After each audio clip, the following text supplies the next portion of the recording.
Para dar presentación a la exposición del doctor Zeus Moreno, me voy a permitir compartirles su currículum. Ya lo estaba anticipando aquí la doctora, tanto la doctora Gaby como la profesora Lourdes Guevara.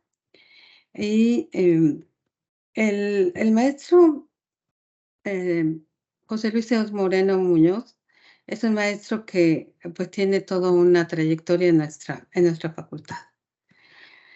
Él es profesor, ha sido profesor durante muchísimos años, de muchísimas generaciones, tiene licenciatura en arquitectura y maestría ha sido profesor de la maestría en ordenamiento. Es profesor de los colegios de arquitectura y de urbanismo y él ha estudiado posgrados en la Universidad Nacional Autónoma de México. Estudió su maestría y también tiene el tema de investigación, los valores patrimoniales de la arquitectura de la primera modernidad en Puebla en el centro histórico y primeros fraccionamientos modernos. Se desempeña como área disciplinar en la actividad docente en tecnologías, construcción, metodología. También trabaja en talleres de investigación y tesis y pues es experto en urbanismo, planeación urbana, no solamente en arquitectura, también en metodología e investigación urbana. Entre las actividades que destacan por su trabajo, además académico, está el trabajo que ha desarrollado a nivel profesional y sobre eso nos va a hablar en este momento. Él fue secretario de posgrado también de nuestra facultad y tiene reconocimientos por su participación en diferentes actividades profesionales en el ramo de proyectos y programas urbanos, por ejemplo, en Guerrero, en Huachinango, reconocimientos, proyectista, con reconocimientos también, incluso en el extranjero, en Cuba. Y trabajó también como subdirector de planeación urbana en el Ayuntamiento de Puebla entre 2008 y en adelante. Así es que vamos a escuchar al maestro Zeus y por favor vayan anotando sus preguntas para que al final de la exposición podamos escuchar sus respuestas. Le Muy pedimos al bien, doctor, sí, muy bien, muy adelante. buenas tardes. Muchísimas gracias por la invitación. Para mí siempre es un gusto poder compartir un tanto de la experiencia que hemos tenido en materia de planeación urbana y siempre agradezco la invitación de la doctora Blanca Rosa Telles y de la doctora Gabriela. Entonces, el tema que vamos a tratar es la visión integral del territorio. En el caso de Puebla, muy específicamente y muy rápidamente, de una experiencia muy aplicada, muy práctica en el periodo 2005-2008. Este periodo 2005-2008 fue el periodo del gobierno municipal que estuvo a cargo del doctor Enrique Doher Guerrero. Acá cabe precisar algo que es sumamente importante.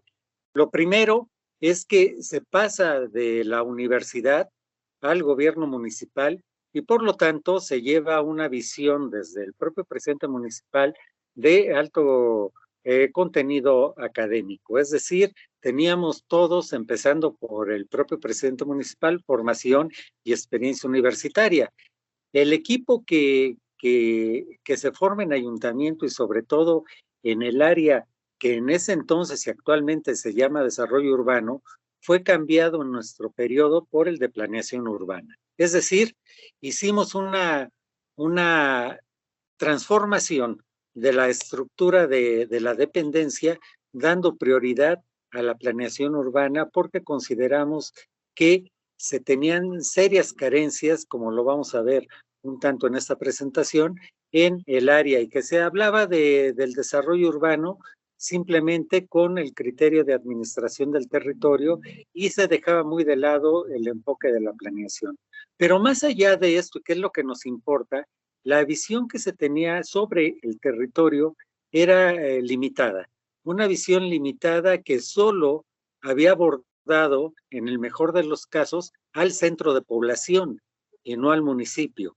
Y que aparte no había contemplado esta tendencia que ya nosotros estuvimos promoviendo y enfocando de la visión sustentable y la planeación participativa.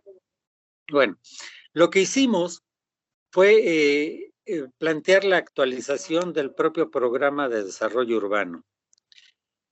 Esto se hizo porque consideramos que la situación que se tenía en ese momento era delicada. Había sucedido que en el periodo del 99 al 2002, el periodo correspondiente a la presidencia de Mario Marín Torres, se hizo una actualización del programa municipal de desarrollo urbano, ya con una visión interesante, pero todavía muy limitada. En esta actualización se invitó a la universidad, ahí fue la primera vez que se tuvo contacto y que se trabajó en el componente del patrimonio edificado. Pero lo que era sumamente importante era que se transformara este criterio de planeación y de actualización que ya empezaba a verse en ese periodo, que se cambiara a una visión que integrara todo el municipio por lo que vemos en pantalla. Resulta que el municipio de Puebla, en términos de planeación urbana, nunca se había tomado en la escala municipal, es decir, siempre se había considerado el centro de población y no se había trabajado en la totalidad de la conformación o delimitación territorial, es decir, de esos 561 kilómetros cuadrados que tiene el municipio.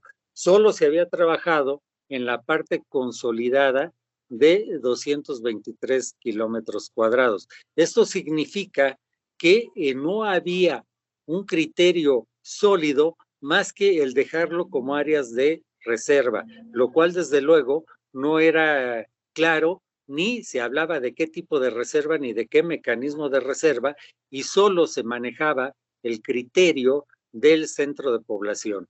Entonces esto ya era delicado y tenía que modificarse.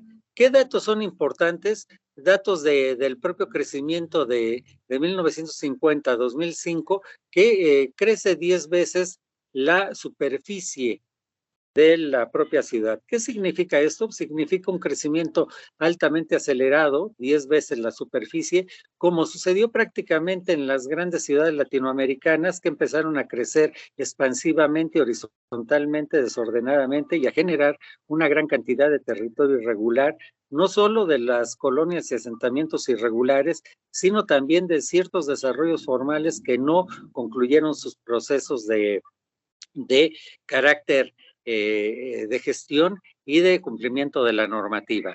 Creció más hacia el sur y desde luego el crecimiento al norte se vio limitado por el propio umbral de la autopista y por el tema de la Malinche. Los criterios que se adoptaron fue el de trabajar la planeación por polígonos y trabajar la planeación por polígonos con criterios muy específicos de la particularidad de cada uno de esos polígonos y tomando el 100% de la superficie municipal para que no hubiera un solo kilómetro, una sola hectárea, un solo kilómetro cuadrado que no tuviera un uso específico.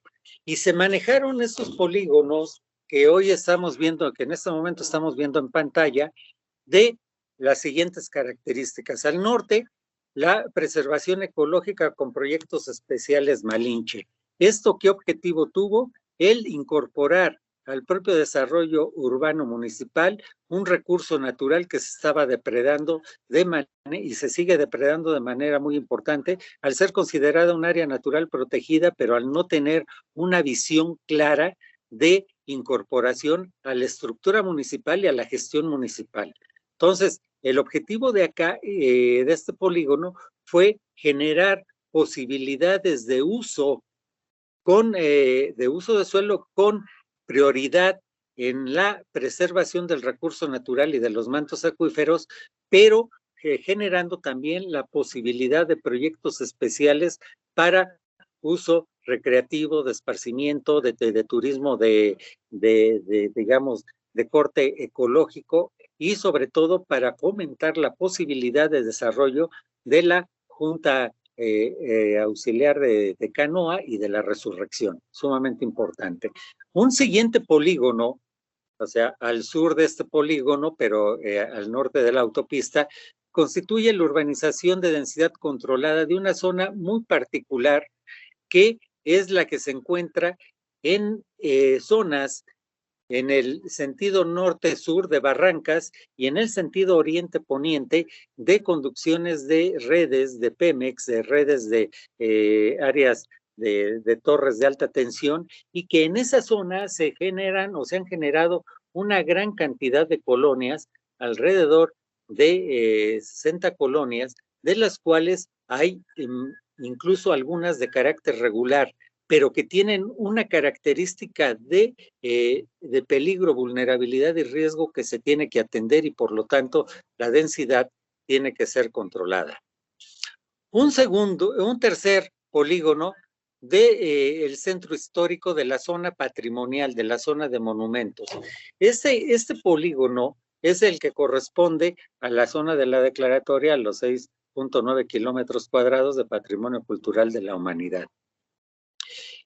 Acá lo que se plantea es la preservación de ese patrimonio edificado y se genera un criterio de densidad controlada único que tiene como característica la volumetría y la tipomorfología del centro histórico, muy ligado a un antecedente que ya había del plan parcial del centro histórico, que fue hecho incluso también por conducido en la directriz por un muy capaz urbanista que es el doctor Francisco Vélez Pliego.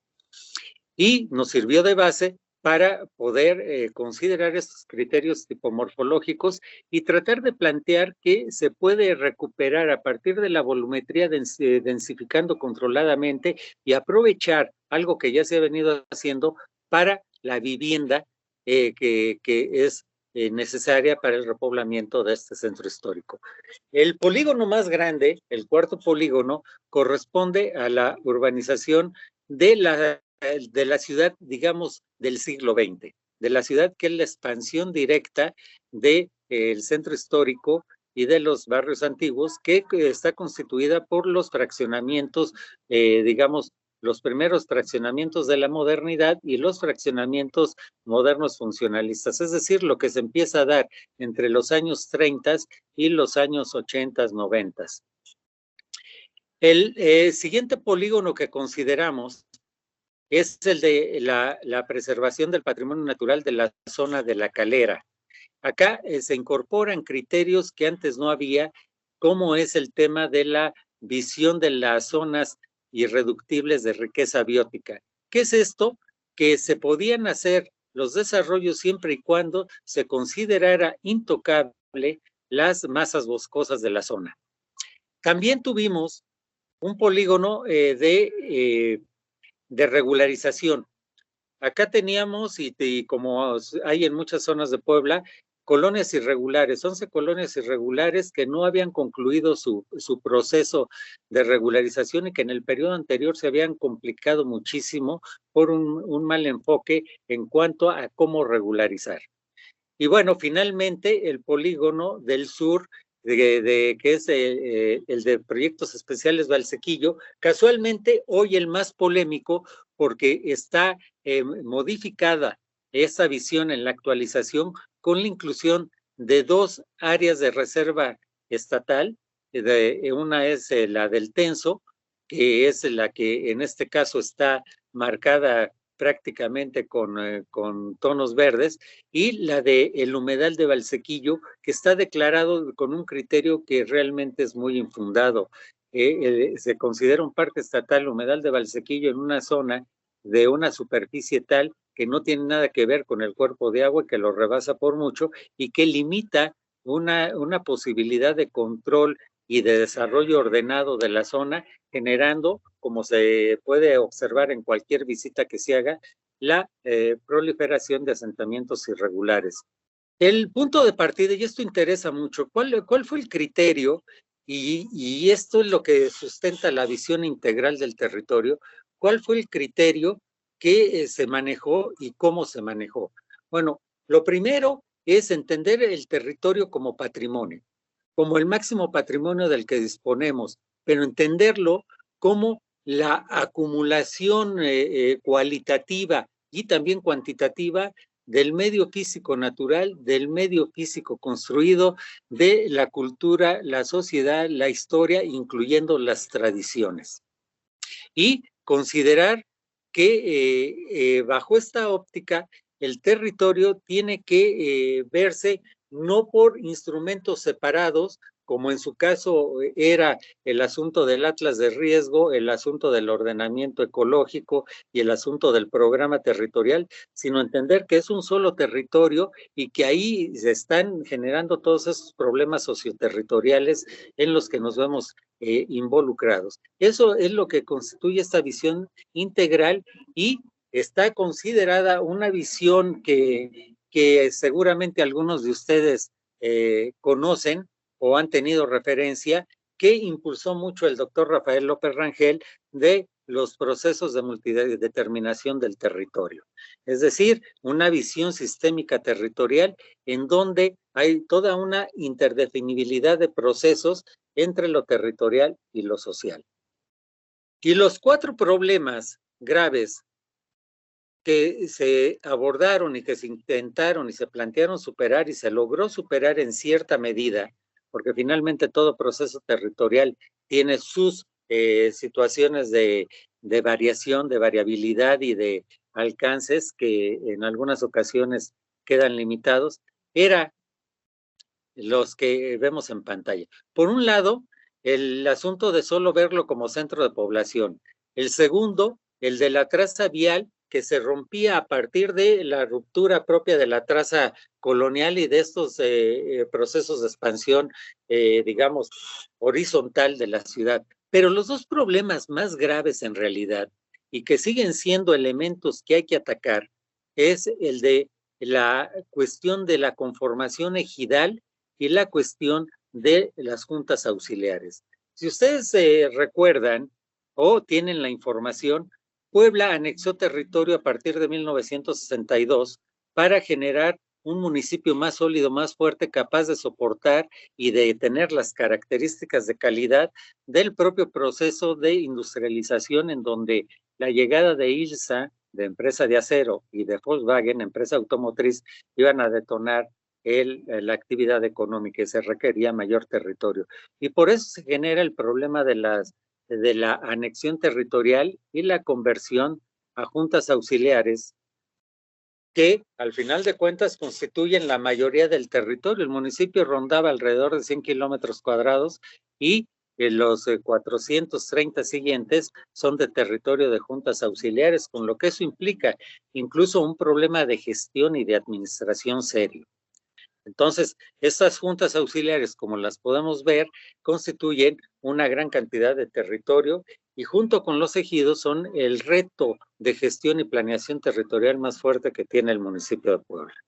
Metodológicamente lo que nosotros hicimos, y en esto tuvimos el apoyo del Centro Universitario para la Prevención de Desastres, del CUPREDER, fue incorporar un equipo multidisciplinario a la planeación que tuviera la posibilidad de incorporar elementos que no se habían tratado nunca en la planeación hasta ese entonces.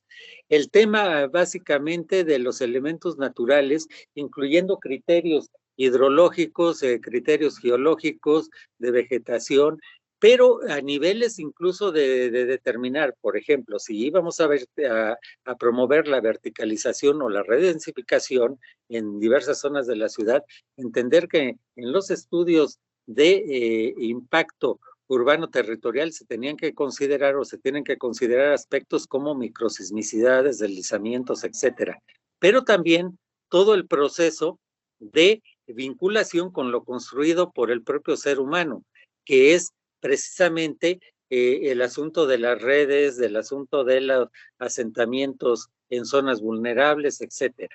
Entonces, sumamente importante esta visión que construimos de integración de carácter sistémico entre los elementos naturales y los construidos, creando un sistema en donde finalmente el objetivo es la determinación de los usos de suelo más equilibrados que se puedan dar dentro de estas posibilidades del territorio que siempre tienen algunas limitantes de alcance, y sí se planteó este diagnóstico muy sólido con todos estos elementos que al final de cuentas constituyeron el enfoque metodológico que llevamos a cabo.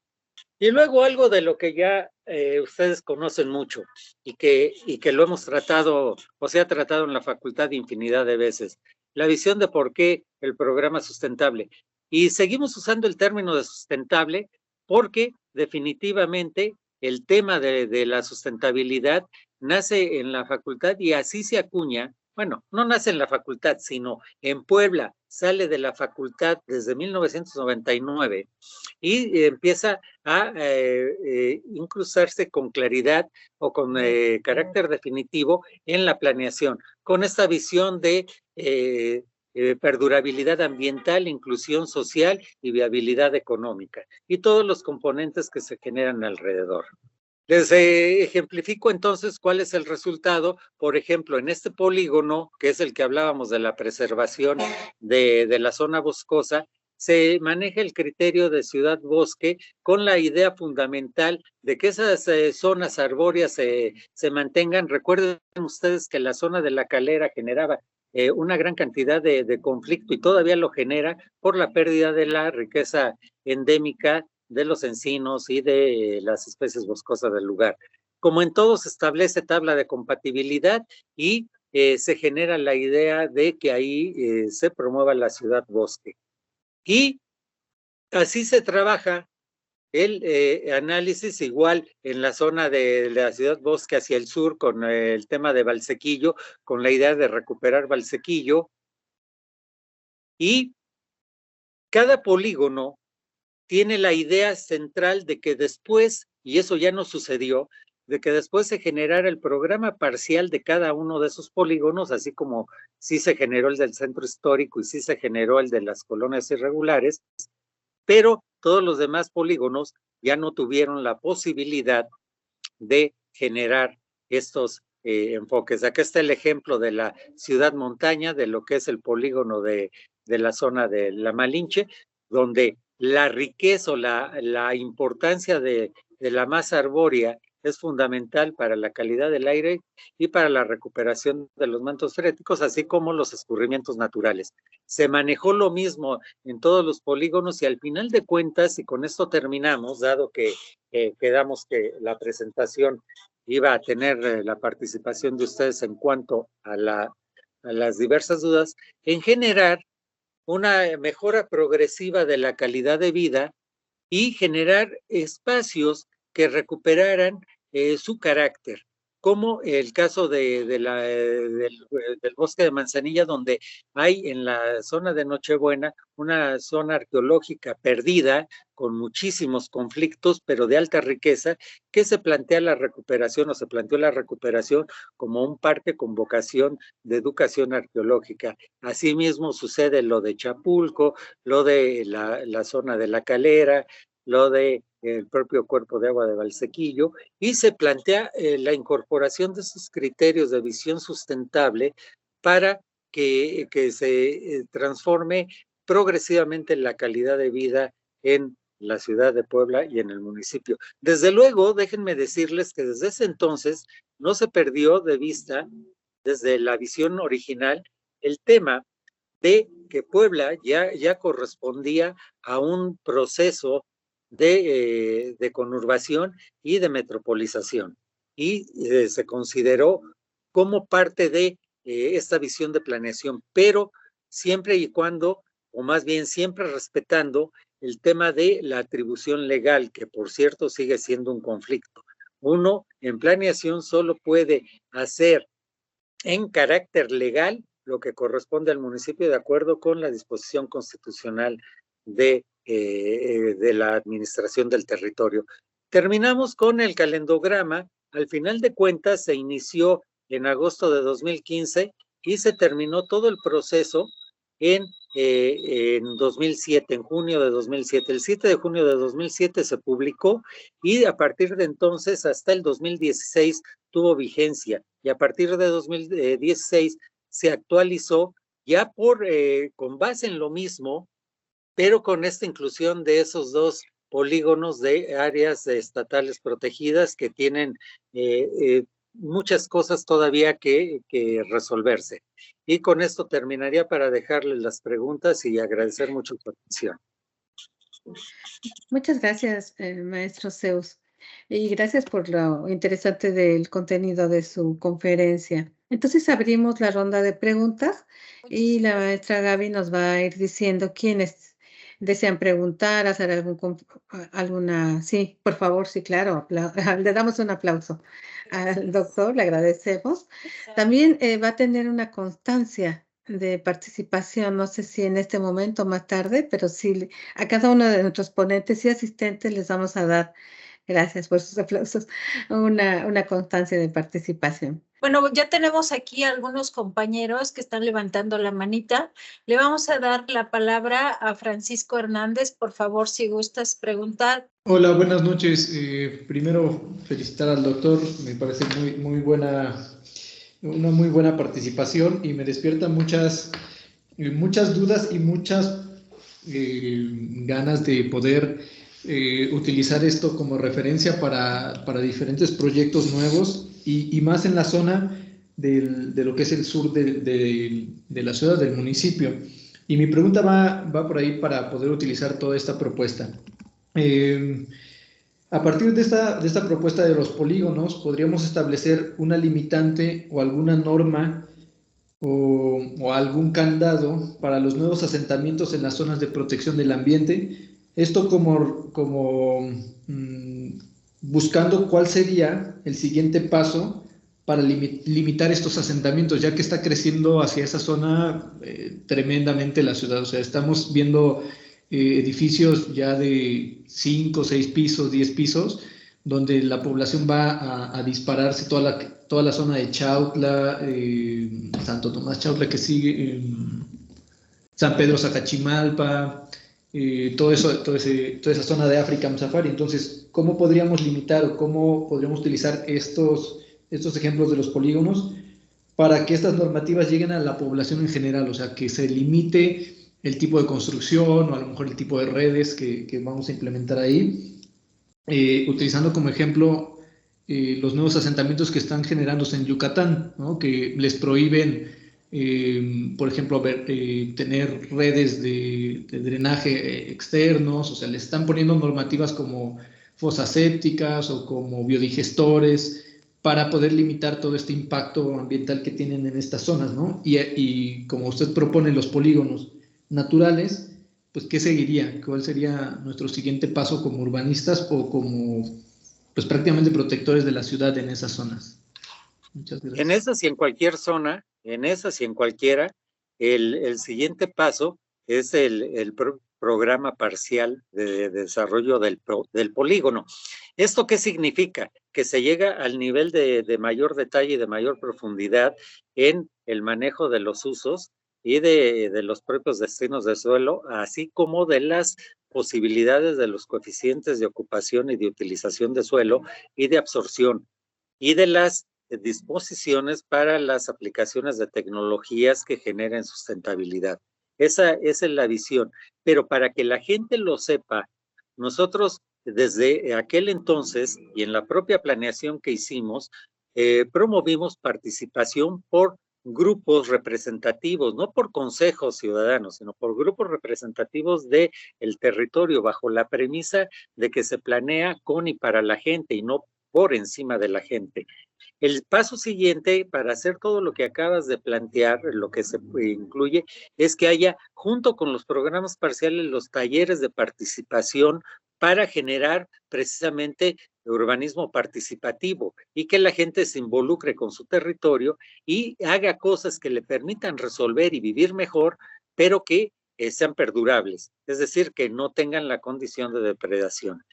El tema es que cuando se generan áreas de reserva, no hay realmente quien maneje la reserva y por lo tanto se limita un polígono y se dice acá no se puede hacer absolutamente nada porque es preservación ecológica y lo que sucede es que la propia dinámica de la ciudad genera asentamientos irregulares de todo tipo porque hay propietarios del suelo. El hecho de que tú decretes reserva no quiere decir que expropias, sino simplemente que destinas, y eso entra en choque con los intereses de las comunidades, incluso no de grupos del urbanismo inmobiliario, sino de la propia gente que tiene su parcela y ya no tiene uso agrícola y la divide y la vende, o que por cuestiones propias de su desarrollo o crecimiento lo divide para patrimonio de su familia, sus hijos, etcétera, y se genera un verdadero caos.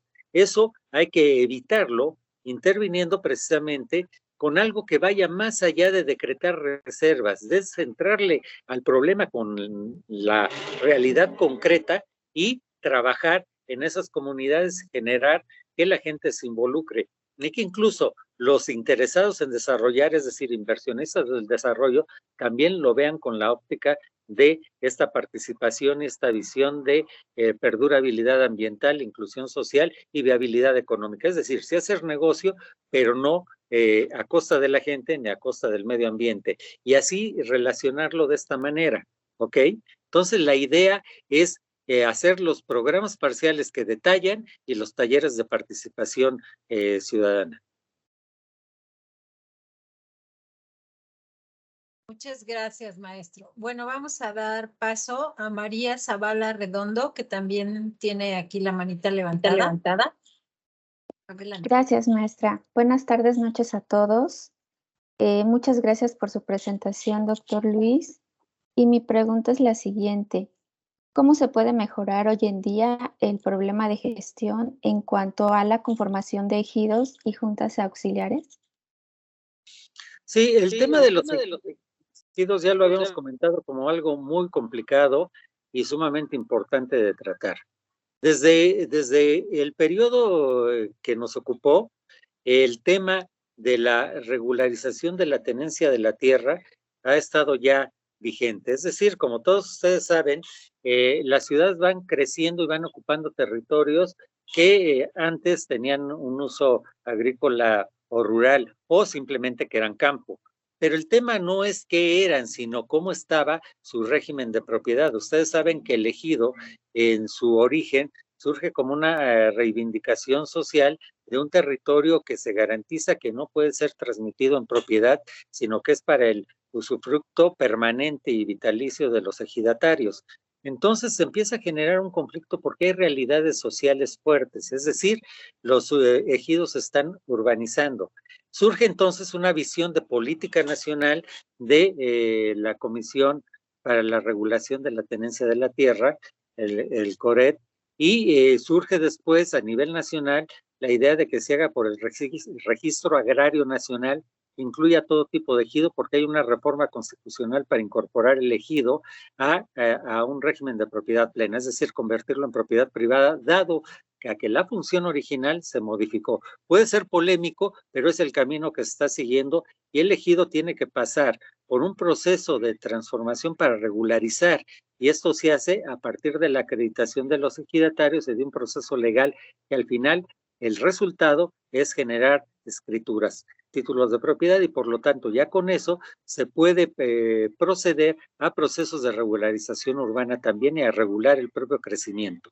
Ok, es sumamente tardado, es complejo y depende de los propios polígonos que generan tanto el Registro Agrario Nacional como el CORET, y muchas veces son fragmentos de ejido y generan problemas de todo tipo.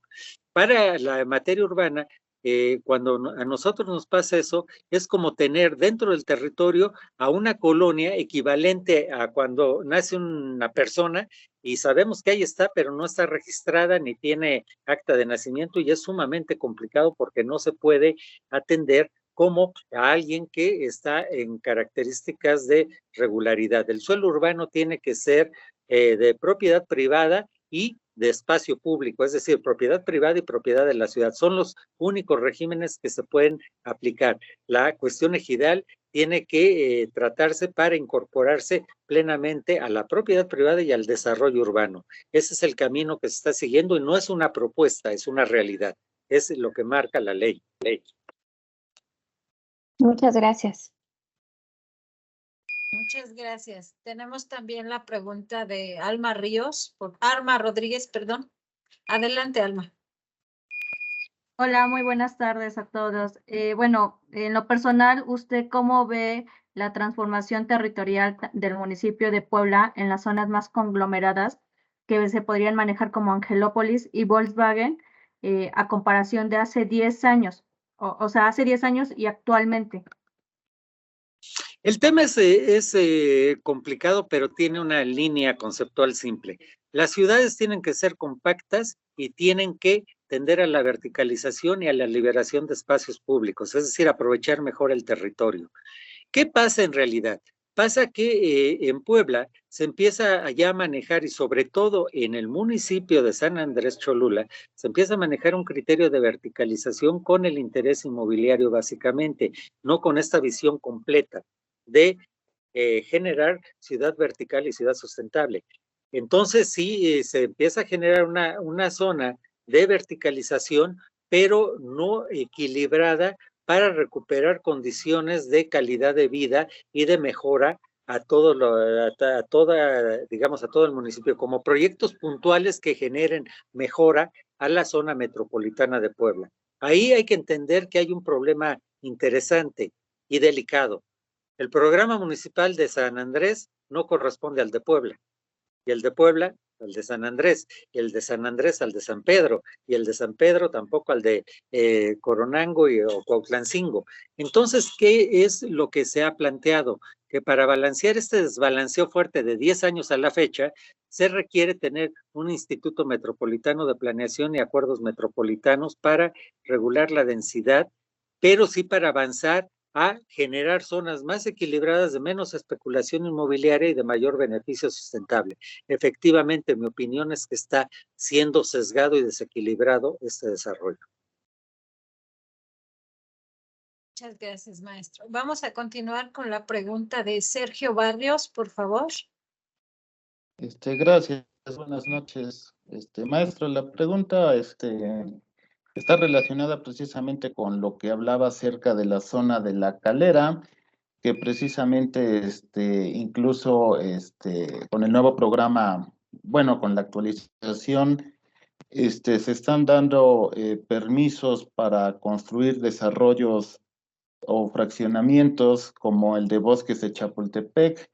En este caso, durante su participación, ¿qué estrategias se implementaron para el polígono de La Calera para evitar precisamente la construcción de estos fraccionamientos? ¿Y cree que de verdad exista una armonía entre la expansión de la mancha urbana y el cuidado de las áreas verdes en este polígono de La Calera? Lo que hicimos en el polígono de La Calera fue el criterio, lo dije y lo voy a repetir porque es algo sumamente importante. Es el tema de generar la ciudad bosque, es decir, de así como cuando estamos hablando del patrimonio edificado del centro, y hay por un lado la visión de no tocar el patrimonio y tratar de que se preserve por sus propias condiciones de valor. Lo mismo se plantea con el de las zonas boscosas y el patrimonio natural. Es decir, hay que conservarlo, pero no se conserva solo. Entonces, tanto en Jardines de la Montaña como en Galaxia, como en Chapultepec, lo que se planteó para el proyecto fue que las masas boscosas se donaban, dentro del polígono se donaban al ayuntamiento, es decir, no importando que rebasaran el porcentaje del 20% de la donación, se tenían que donar y a cambio se balanceaba la densidad en las zonas donde no había esa riqueza biótica, es decir, las zonas que ya no tenían vegetación intensiva. Esto puede ser algo polémico, pero lo que se intentó y se hizo en la aprobación tanto de Jardines de la Montaña como en la recuperación de polígonos en Galaxia y lo de Bosques de Chapultepec, incluso en la zona ejidal del norte del polígono, fue plantear que no se podía hacer ningún proyecto que talara o que hiciera que se perdieran esas masas boscosas. ¿Qué pasó y de qué nos hemos enterado después? En Jardines de la Montaña se hicieron autorizaciones complementarias para edificar edificios. No había la posibilidad de edificación de multifamiliares. Eran criterios de densidad muy, muy controlada. Y en Bosques de Chapultepec planteó Sadassi la permuta de las áreas y las pagó. Esto no debió haber sido. Es decir, hay veces que la normativa existe y que está muy clara en qué se tiene que hacer. El programa, recuerden ustedes que todo programa municipal es una normativa de observancia obligatoria. Lo que ahí se dice y que se complementa con el Código Reglamentario Municipal es lo que está permitido. Todas las demás cosas tienen algún tipo de irregularidad. El proyecto original o los proyectos originales de esa zona deben respetar las zonas boscosas, pero también incorporarlas a la vida activa, es decir, la gente tiene que apropiarse socialmente y ambientalmente de esas zonas y a través de una organización responsable generar que se puedan mantener sanas, que se puedan mantener vigentes, vivas y con esa calidad de riqueza biótica que deben tener. Entonces, sí estaba planteado el cómo. El tema es que las condiciones de aplicación tuvieron o tienen sus puntos débiles y se violaron algunas de las disposiciones. Lo irreductible significa que no se podían reducir, que no podían disminuir y que se tenían que incorporar conjuntamente al crecimiento. Es posible. Recuerden ustedes que el crecimiento o el desarrollo sustentable siempre se da en el equilibrio, en la búsqueda del equilibrio entre el medio físico natural y el medio físico construido. Cuando lo logremos, estaremos haciendo planeación sustentable. Muchas gracias, maestro. Tenemos dos más. Buenas tardes, maestro Zeus. Buenas tardes. Mi pregunta va enfocada a que si hubo en esta administración que usted menciona de 2005 a 2008, si hubo alguna modificación o se pudo normar un poco mejor para los fraccionamientos del municipio de Puebla Capital el tema de el COS y el CUS ahí en desarrollo urbano, sí se pudo como mejorar ese punto. Sí, desde luego. O sea, una de las cuestiones fundamentales de cualquier programa es el tema de la revisión, aparte de las densidades, de los coeficientes de ocupación y utilización. Esto va ligado, es decir, el coeficiente de ocupación y de utilización dependen de las densidades. Los criterios que había de densidades eran 3 densidades bajas, H1, H2, H3 y 3 densidades altas, que iban desde de 0 a 15 hasta un máximo de 120 viviendas por hectárea. Eso estaba. Lo que nosotros hicimos cuando incorporamos los criterios de densidad selectiva y densidad controlada fue precisamente establecer que en las de densidad controlada quedaban los rangos de densidades hasta 50 viviendas por hectárea y que en relación a los coeficientes de ocupación se manejaban los criterios de que por cada predio, y eso se mantuvo, se podía ocupar hasta un máximo del 80% de la superficie del predio. Y dependiendo, los coeficientes de utilización variaban de 1.5 a 2 veces el de ocupación, es decir, un nivel o 2 niveles, en términos generales, más de la superficie, 2 pisos, por decirlo de manera simple.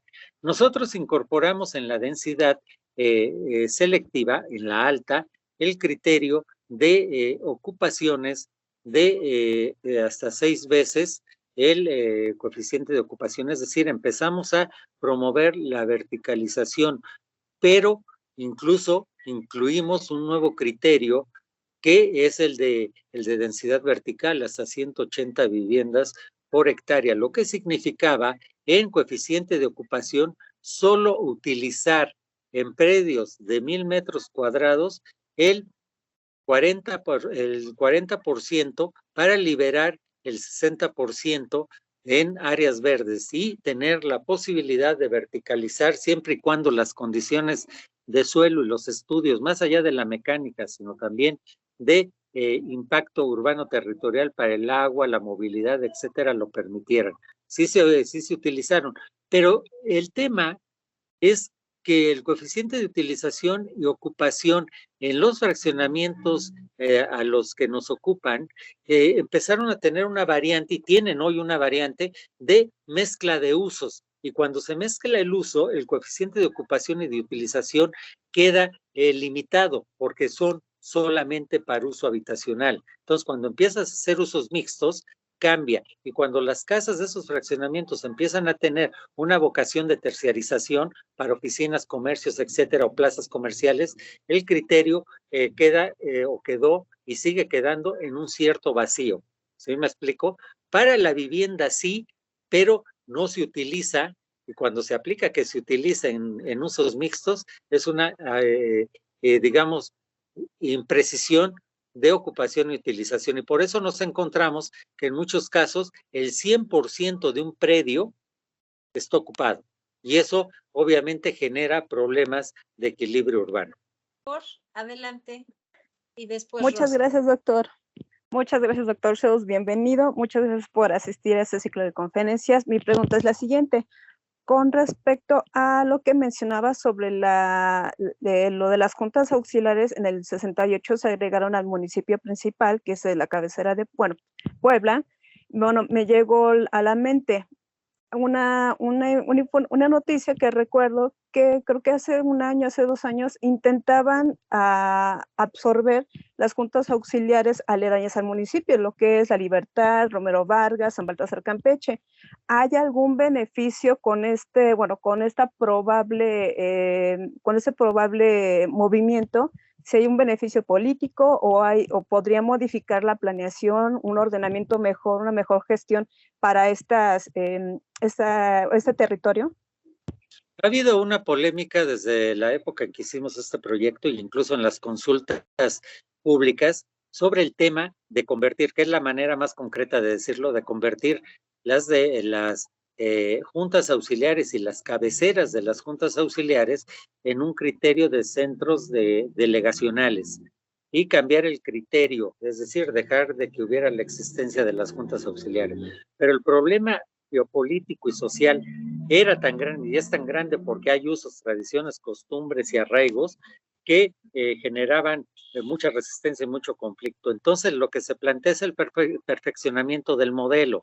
Las presidencias auxiliares son eso, auxiliares de la presidencia municipal de Puebla y deben trabajar coordinadamente y se debe operar en ese mismo sentido y con el mismo rumbo y el mismo conocimiento de las normativas y evitar el criterio o eliminar el criterio de que son territorios autónomos de ninguna manera y el presidente auxiliar no puede autorizar lo que no esté en el marco de la normativa municipal.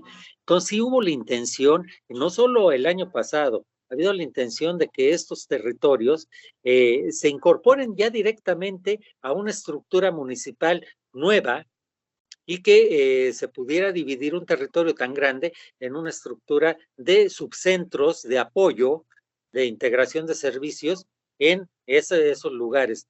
Pero socialmente hay resistencia, es complicado y como recuerdan, al ser territorios que se anexaron, tenían su propia vida durante años y hay arraigos que es peligroso tocar tan superficialmente. Se tendría que trabajar mucho y tendría que ser una propuesta que emane del convencimiento de los diferentes habitantes, que son muy diversos. Hay poblaciones incluso con orígenes étnicos muy sólidos y que ven su territorio como su lugar y su propio no solo lugar físico, sino lugar de origen. Entonces no es nada sencillo, pero sí está siendo necesario equilibrar y balancear ese problema de las juntas auxiliares. Gracias. Muchas gracias. Y bueno, finalmente la pregunta de Rosa, por favor. Adelante, Rosa. Gracias, maestra. Buenas tardes, doctor Zeus. Primero, agradecerle el trabajo desarrollado en el Plan Municipal de Desarrollo Urbano Sustentable de Puebla, que nos ha servido para para reconsiderar y tomar como estrategias en trabajos. Mi pregunta es, bajo su perspectiva, ¿a qué se debe la falta de seguimiento, en consecuencia al cumplimiento a las estrategias propuestas en el Plan Municipal de Desarrollo Urbano Sustentable de Puebla para el caso específico de la zona controlada? Es decir, los asentamientos irregulares en zona vulnerable, pues ya estaban identificados, ya se había hecho el análisis, me parece que fue un análisis profundo, pero a la época actual crecieron. Si en su momento se habían identificado 60, actualmente ya aumentó muchísimo la cantidad. Es que los ritmos de la ciudad y sobre todo del crecimiento irregular están relacionados a conflictos de carácter o a condiciones de carácter social. Es decir, la producción del territorio no siempre está en el marco de la regularidad por las propias carencias de acceso al suelo urbano urbanizado. Es decir, no se puede equilibrar en tanto haya pobreza. Entonces tendremos este conflicto de carácter permanente y todavía motivado muchas veces por fraccionadores ilegales que venden predios en cualquier lugar con la idea de ocupaciones inmediatas, independientemente de la calidad o de la aptitud del suelo para que eso pueda ser habitable. Y generan este conflicto con la idea de luego transmitirlo al gobierno y que se regularicen los asentamientos. El tema es, por un lado, de carácter social y por el otro es un tanto de voluntad política, es decir, de acelerar los mecanismos de vinculación y organización para lo que está irregular, regularizarlo y rigidizar y establecer mayor penalidad a la proliferación de notificadores que vendan de manera irregular el suelo. Básicamente ya no hay invasiones en Puebla, básicamente son ventas y ventas de carácter irregular. Las invasiones en Puebla últimamente solo ha habido una o dos y sobre todo en el sur de la ciudad y por grupos organizados. Gracias.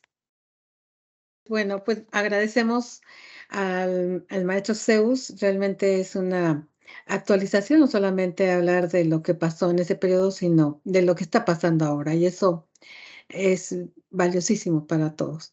Pues agradecemos a todos su asistencia. Los invitamos a continuar conectados en las siguientes sesiones, que serán los martes en el programa que ustedes tienen. Bien, pues nos encontraremos aquí. Muchas gracias, maestro Zeus. Le haremos llegar su constancia. Gracias a ustedes. Siempre es un gusto. Claro. Y desde luego quedo a la orden de ustedes y de cualquier duda que se pueda generar. Estoy a la disposición. Muchas gracias. Pues nos despedimos y hasta la próxima. Gracias. Para los alumnos. Muchísimas gracias a todos. Hasta luego. Muchas gracias. Bonita tarde. Gracias. Para los alumnos del